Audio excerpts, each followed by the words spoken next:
बिहार से आए इस वीडियो ने बहुत से सवाल खड़े कर दिए हैं।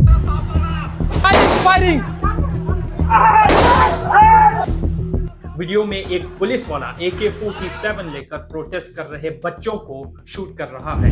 जिसने भी ये क्लिप देखा उसे 26/11 के हमले और अजमल कसाब की वो खौफनाक तस्वीरें याद आ गई। गर्दन में लगना, गर्दन में।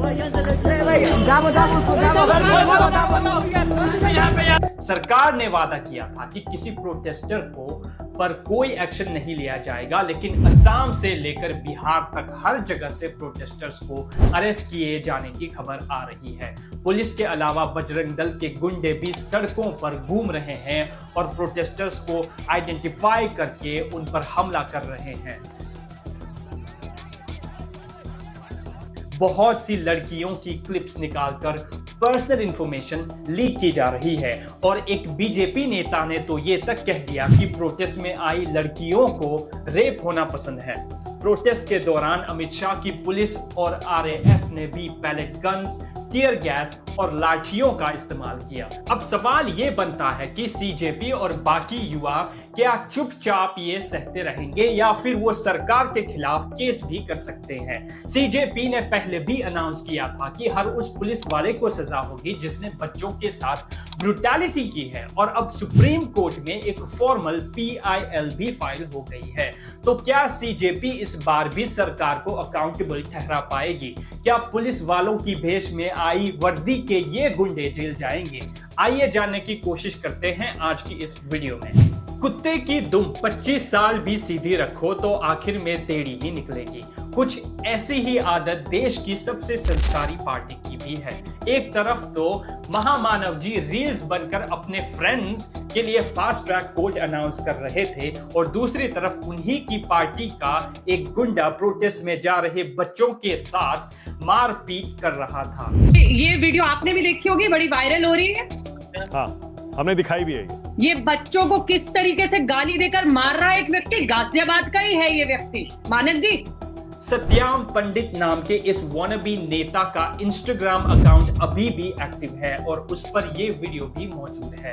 अगर गाजियाबाद पुलिस इसके बाद भी इस गुंडे को अरेस्ट नहीं करती है तो उन्हें घाघरा चोली पहनकर किसी कोठे पर बैठा जाना चाहिए। जब इशारों पर ही नाचना है तो कम से कम 4 पैसे तो ज्यादा कमाओ।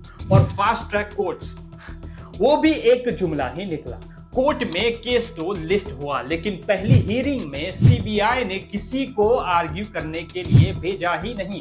पुलिस ब्रुटैलिटी की तरफ लौटे तो एक बहुत ही शर्मनाक पिक्चर हमारे सामने आती है। हमने प्रोटेस्ट से आ रहे मीम्स और फनी वीडियोस तो देखे लेकिन उनके पीछे बहुत सा दर्द भी था। ये वीडियो भी बिहार से ही है जहां एक प्रोटेस्टर सिर्फ खड़ा है और कोई थ्रेट पोज नहीं कर रहा, फिर भी उसे बेरहमी से पीटा गया। ये वही बिहार पुलिस है जो जब्त की हुई शराब बेचकर हराम की खाते हैं और हर छोटे मोटे गैंगस्टर के सामने पैंट गीली कर देते हैं, लेकिन निहत्थे स्टूडेंट्स के सामने देखें तो उनकी मर्दानगी जाग जाती है। दिल्ली में तो पुलिस डायरेक्टली अमित शाह के अंडर थी। हमारे सस्ते चाणक्या को अपनी पावर दिखाने का बहुत शौक है, इसलिए यहाँ भी उन्होंने कोई कसर नहीं छोड़ी।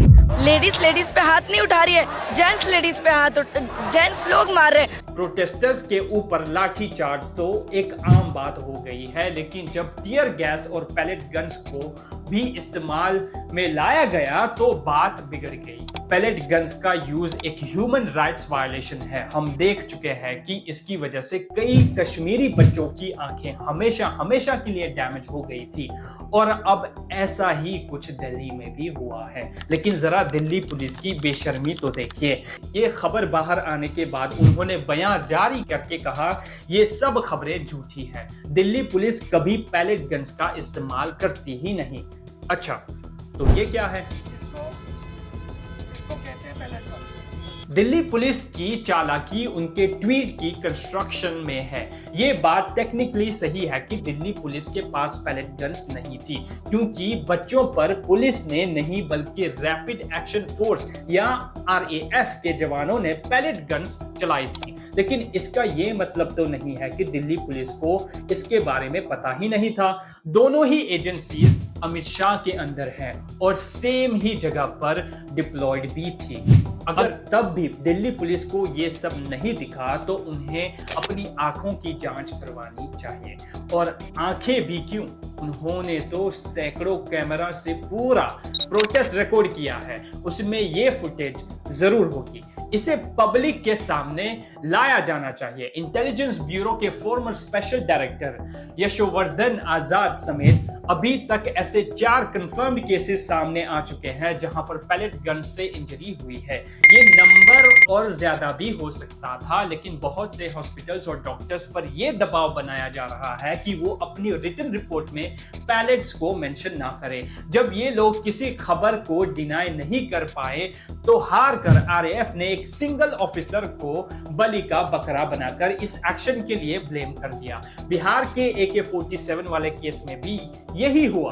पुलिस का कहना था कि वो ऑफिसर प्रोटेस्ट को कंट्रोल करने नहीं आया था, वो तो बस वहां से गुजर रहा था और इसलिए इस सिचुएशन में फंस गया। इसके बाद बात करते हैं टीयर गैस की। टीयर गैस को कभी भी कैजुअली इस्तेमाल नहीं किया जाता है।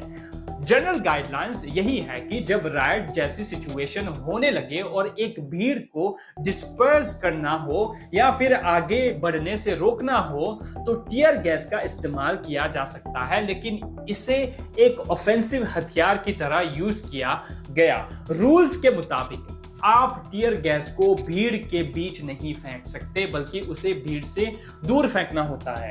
टीयर गैस का मकसद प्रोटेस्टर्स को हर्ट करना नहीं बल्कि उन्हें आगे बढ़ने से रोकना है। लेकिन सभी ने देखा कि उस दिन क्या हुआ। दूसरी कंसर्निंग बात यह भी थी कि कुछ टीयर गैस शेल्स एक्सपायर्ड थे।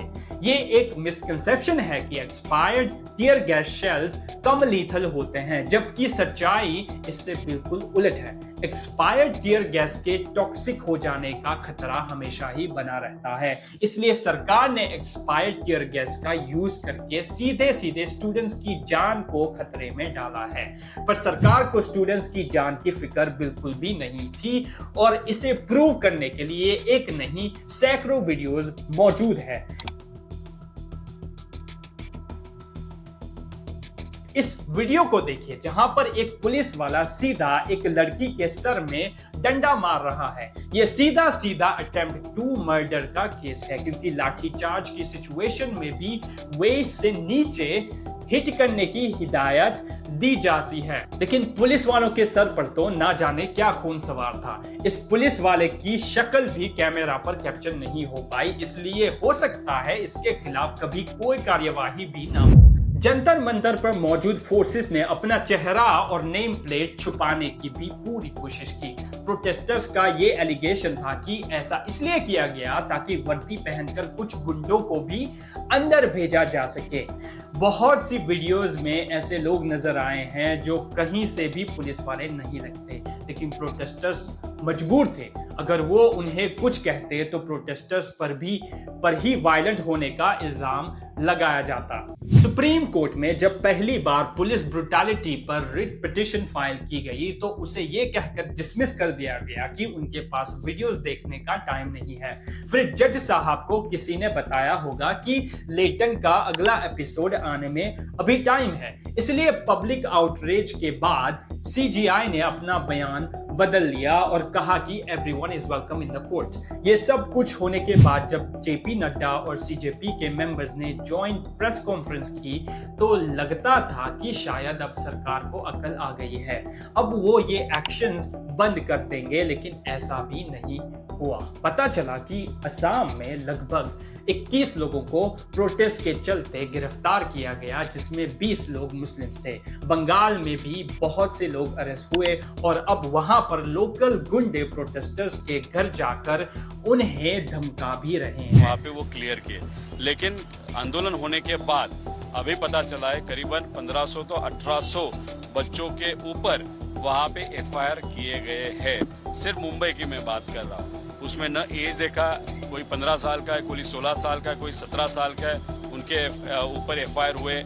कोई एमएनसी कंपनी में काम कर रहे हैं, कोई अभी इंटरव्यू के लिए वहां पे जाने वाला है। मुंबई की बात करें तो महाराष्ट्र के एक एमएलए रोहित पवार ने दावा किया है कि पुलिस ने सिर्फ मुंबई में ही 1500 से 1800 प्रोटेस्टर्स के खिलाफ एफआईआर दर्ज की है। महाराष्ट्र की पुलिस अपने काम को लेकर कितनी ईमानदार है, ये तो आपको इस क्लिप से पता चल ही जाएगा। कसम से घर पे इधर वापिस अगर किधर मिला नहीं तो फिर मेरे साथ बेकार आदमी नहीं, बिल्कुल नहीं, बिल्कुल। मैं डायरेक्ट 50-50 ग्राम पाउडर डाल देगा कि अरे नहीं गया क्या, जिंदगी गया, नो जामीन। तुम लोग की वजह से हम लोग को तकलीफ है अभी। ये पुलिस वाला फेक ड्रग्स प्लांट करके इस बच्चे की जिंदगी बर्बाद करना चाहता था। ये तो कैमरा में कैप्चर हो गया, लेकिन सोचिए वो 1800 एफआईआर्स कितने और सपनों को गला घोट देगी। जंतर मंतर पर भी देश भर से स्टूडेंट्स पहुंचे थे। बहुत से लोग ऐसे थे जिनकी जेब में 10 रुपए भी नहीं बचे थे। जब इन्हें वापस भेजने के लिए कुछ ग्रुप्स ने डोनेशंस इकट्ठे करने शुरू किए तो पुलिस उनके भी पीछे पड़ गई। जामा मस्जिद और दूसरे मुस्लिम डोमिनेटेड एरियाज में जाकर पुलिस ने रैंडमली लोगों से पूछताछ भी की और उनके नाम और बाकी डिटेल्स भी नोट करके ले गए। हद तो तब हो गई जब उन्होंने प्रोटेस्ट साइट से खाने के रैपर्स उठाए और उन रेस्टोरेंट्स को भी कांटेक्ट किया जहां से जंतर मंतर पर खाना पहुंचाया जा रहा था। एक तरफ Modi ji ease of doing business की बात करते हैं और दूसरी तरफ उन्हीं की नालायक पुलिस रेस्टोरेंट्स को कह रही थी कि जंतर मंतर पर जाने वाले ऑर्डर्स को एक्सेप्ट मत करो। क्यों ना करें, तुम अपनी जेब से उन्हें कॉम्पनसेट करोगे। खुद को तो हराम का खाने की आदत पड़ी हुई है और जो आदमी मेहनत कर रहा है उसे भी चैन से बिजनेस नहीं करने दे रहे हैं। अपने एक्शंस को जस्टिफाई करने के लिए दिल्ली पुलिस अब ये दावा कर रही है कि सीजेपी के प्रोटेस्ट में 2873 लोग ऐसे थे जिनके ऊपर क्रिमिनल केसेस थे और इनमें से 989 के ऊपर हेनस क्राइम्स के चार्जेस हैं। अगर 2 मिनट के लिए इस बात को मान भी लेते हैं तो फिर भी उनके केसेस का प्रोटेस्ट से क्या लेना देना है। और अगर दिल्ली पुलिस को सचमुच क्रिमिनल्स को पकड़ना है तो कुछ नाम हम भी बता देते हैं। इन लोगों पर भी हेनस चार्जेस हैं और ये अभी दिल्ली में भी है। ये रही दिल्ली पुलिस के लिए हमारी लिस्ट। बृजभूषण सिंह कई रेसलर्स और अंडर एज लड़कियों पर सेक्सुअल हरासमेंट का अक्यूज्ड। संदीप लांबा दिल्ली पुलिस का वो एसीपी जिसने एक फीमेल प्रोटेस्टर्स को थप्पड़ मारा। पिंकी चौधरी जिसने प्रोटेस्ट के दौरान दंगे भड़काने की कोशिश की। सत्यम पंडित जो दिल्ली की सड़कों पर बच्चों को पीट रहा था। और वो अमित शाह जिसने पुलिस की लाठियों में कीले लगवाने का काम किया।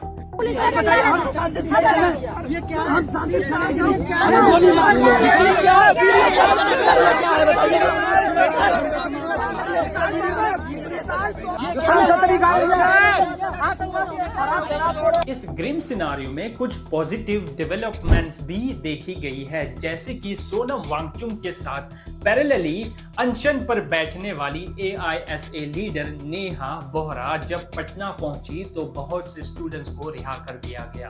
इसके साथ साथ कपिल सिब्बल ने भी सीजेपी को सपोर्ट करते हुए एक लीगल फंड अनाउंस किया और उसमें खुद 1 करोड़ रुपए भी डोनेट किए।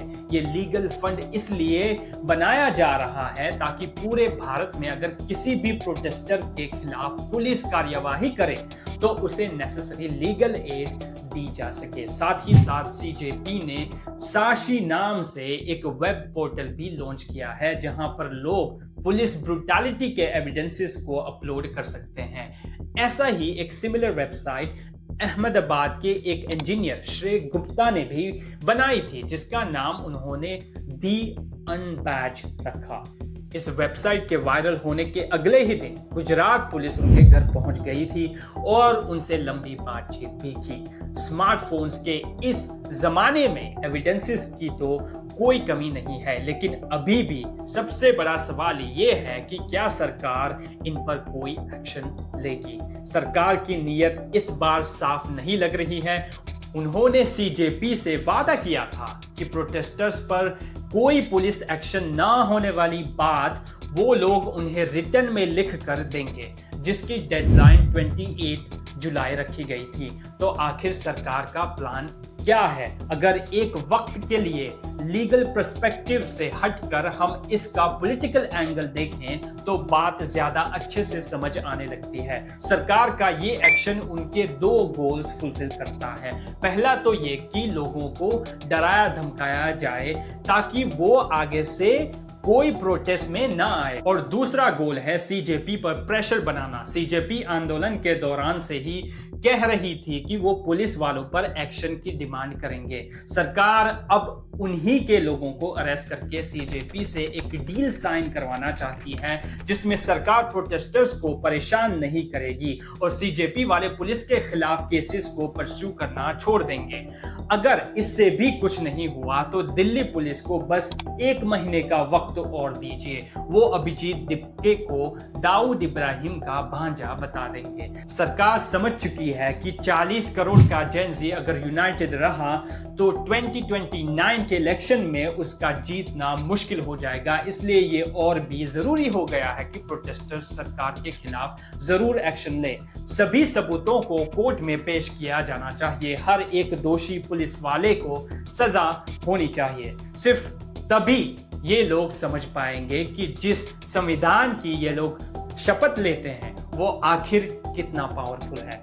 आपको क्या लगता है, सीजेपी और सरकार के बीच का ये स्ट्रगल कब जाकर खत्म होगा? क्या आपको भी लगता है कि प्रोटेस्ट खत्म होने के बाद सरकार ने सीजेपी के साथ जो धोखा किया वो उन्हें नुकसान कर सकता है?